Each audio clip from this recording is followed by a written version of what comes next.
চৌদ্দগ্রামে শিক্ষার মান উন্নয়নে অভিভাবক সমাবেশ অনুষ্ঠিত। জহিরুল ইসলাম সুমন, চৌদ্দগ্রাম, কুমিল্লা প্রতিনিধি। ছবি, চিত্র বিস্তারিত। শিক্ষার মানোন্নয়ন ও শিক্ষার্থীদের সুশিক্ষায় উৎসাহিত করতে কুমিল্লার চৌদ্দগ্রাম উপজেলার বাতিসা মাধ্যমিক বালিকা উচ্চ বিদ্যালয়ে অভিভাবক সমাবেশ অনুষ্ঠিত হয়েছে। বুধবার ২৯ অক্টোবর সকালে বিদ্যালয়ের হলরুমে আয়োজিত এ সমাবেশে সভাপতিত্ব করেন বিদ্যালয়ের প্রধান শিক্ষক শাহনাজ আক্তার।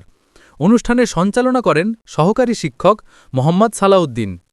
আলোচনা সভায় উপস্থিত ছিলেন শিক্ষক আজাদ হোসেন, সাংবাদিক আনিসুর রহমান, শিক্ষক সোহেল হোসেন, নাসরিন আক্তার, তাহমিনা আক্তার, মুজিবুর রহমান, শেফালি আক্তার, সহকারী প্রধান শিক্ষক ফজলুল হক, বাতিসা বালক সরকারি প্রাথমিক বিদ্যালয়ের সহকারী শিক্ষক ফাতেমা আক্তার এবং জহিরুল ইসলাম প্রমুখ।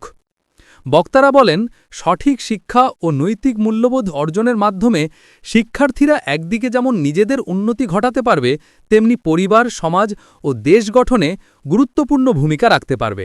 ছাত্রছাত্রী ফেল করেছে, এবারে এসএসসিতে অনেক ছাত্রছাত্রী ফেল করেছে একমাত্র হলো যে মোবাইলের কারণে। আপনারা মোবাইল দিবেন না, মোবাইল বাচ্চাদেরকে কোনো স্মার্টফোন দিবেন না।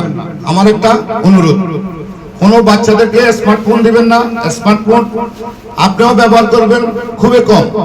আজকে স্মার্টফোনের কারণে প্রতিটা পরিবার, আমি সাংবাদিকতা করি এই জন্য আমি এতগুলো কথা বলতে চাচ্ছি।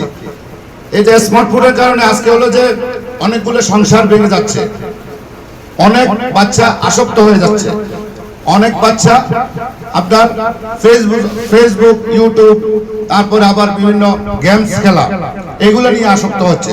তো এই জন্যই আপনাদেরকে স্মার্টফোনটা বর্জন করার চেষ্টা করবেন এবং বাচ্চাদের রাত্রে বসছে কিনা, ঠিকভাবে বসছে কিনা, ওইগুলো খেয়াল করবেন।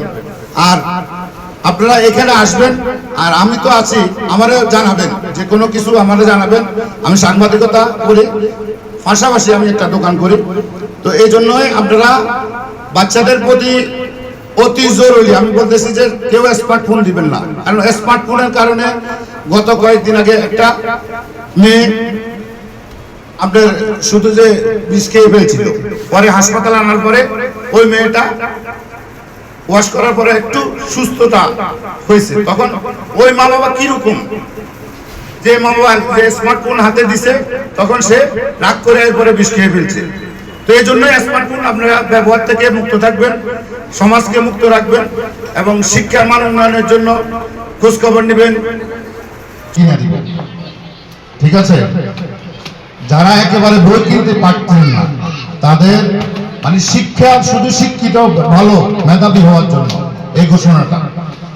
তো সবাইকে ধন্যবাদ।